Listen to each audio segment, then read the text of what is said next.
बारंबार प्रशासन को अनुरोध करथिले मध्य प्रशासन कौनसी प्रकार कार्यानुष्ठान न नेबारु ग्रामवासी माने निजे 1.5 किलोमीटर रास्ता को मरामती करिसेंती। एपरी दृश्य देखा मिली नवरंगपुर जिला उमरकोट ब्लॉक रे। तेबे मात्र 1.5 किलोमीटर रास्ता पई उमरकोट ब्लॉक कृषि पंचायतर सेमलाधारा ग्रामवासी माने दीर्घ दिनरु नाही नथिबा असुविधार सम्मुखीन हेउछंती। एमिति कि वर्षा दिन सारा गर्भवती महिला हुंतु कि रोगी सेमानंकु चिकित्सालय को नेबा पई खटिया किंबा भार करि नेबा को पडुथिला एवं एही 1.5 किलोमीटर रास्तार अव्यवस्था पई चाषी माने मक्का धान जहाँ सब चाष करिसेंती से गुडी को मध्य बिक्री करबा को नै जाई पारु नाहंती। फଳରେ बजार दाम ठारू सेमाने 50 टंका कम रे शस्य सब बिक्री करुछंती। तेणु एही सब असुविधा को दृष्टि रखी ग्रामर लोक माने एकत्रित होई निज गाँ को जाइथिबा 1.5 किलोमीटर रास्ता को निजे मरामती करिसेंती।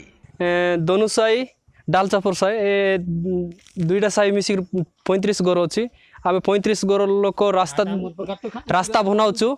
आमको सरपंच को कहले किए देखुना समिति को कहले किए देखुना एमएल को लिखिक सुभाष एमएल को देइथिलु से किसी करदेला ना करवा कहते किसी करूना। तेबे आम निजे गाँ वाला मिसिकी बाहरिकिना आम रास्ता तैयार करुचु। आम निजे कष्ट कर निजे हेले बुलवा सरकार तो देखबो ना वोट नेबा पाई मात्र सरकार आमको काम दाम पाई सरकार नहीं बोलिक आम निजे मीटिंग करिकिना आम बाहरिकिना काम करुचु। आज्ञा अच्छा तुम तो चाषबास करूँ केते टका काटिक नौती रास्ता थिले केते टका पाई था आज्ञा रास्ता थिले जो रेट रू आम 50 टका सामान पाई था। 50 टका रेट कमी जाऊे। आज्ञा आमको मका रेट बिकला बेल को 1.5 किलोमीटर भीतर 50 टका काटुंट। आज्ञा जो 1600 रेट थी बोले आमको 50 टका काटुंट तुमको तो सामान रेट देवा कथा। आज्ञा आम रास्ता अभाव अच्छी बोलिक आम रास्ता खराब जो से मैंने देना। आज्ञा ट्राक्टर नौ ट्राक्टर बड़ा लगुच से अनलोड ये करिकी आम नेउचु लेबर खर्च डबल लगुच तुम 50 टका काटिक ने बोल कहते। आम जोटा हेल्ले राजी कि देवा पड़ुची कौन कर बईक तो नहीं दे पारबू ना सेमती आम असुविधा अच्छु। आज्ञा रास्ता अन्य पक्षरे सरकारंकर ग्रामांचल को विभिन्न योजना थिबा बेले से सब उपांत अंचल रे पहुंची पारु नाही। फଳରେ विभिन्न ग्रामर ग्रामवासी माने दीर्घ दिन धरी अवहेलित भाव में रहउछंती।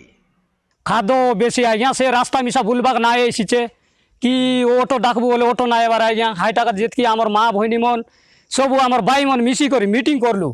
मीटिंग करी करी नाई कि सब डाकी करी केमती करू आमर रास्ता के सजाइबू। आमके तो सरकार मिसा ना देखिचे कि समिति ना देखिचे सरपंच ना देखिचे बीओडब्ल्यू ने जनाइलु तार मिसा ना देखिचे तापर पीओ के कहलु पीओ मिसा ना देखिचे हाईटा का आम रास्ता के आम सजाइबू बोलिक आमर बाई मन सब कथबार्ता होकर आमर माँ मन कथा होकर सब आम रास्ता के सजाई कर आनबू चाहिए। काल के डेप के सब ये पादरे गले तो सब कादो लगी जाए। आज्ञा अच्छा इस रास्ता सजावा कि तुम सरकार डाबू देछि कि तुम हाथ इंतजार निजे निजे करबा से ना। आज्ञा सरकार तो हमके देखू ना। आज्ञा कौन सरकार सब पैसा देसी था सब आमके आम निजे निजे आका काम करूँ। आम 30 घर लोग सब कत किलोमीटर रास्ता काम करला। आज्ञा आम रास्ता 1.5 किलोमीटर। आज्ञा 1.5 किलोमीटर भीतर आखा आमर जेतकी पेसेंट मन के हो जोर मुंड दोका लोक हो ऑटो डाकले मिसा हाई लोग 1.5 किलोमीटर भीतर आखा थेपसीचे हाथी नहीं करी बई करी नहीं करी आखा से कुर्सी नले नगर उमरकोट नेबुचे।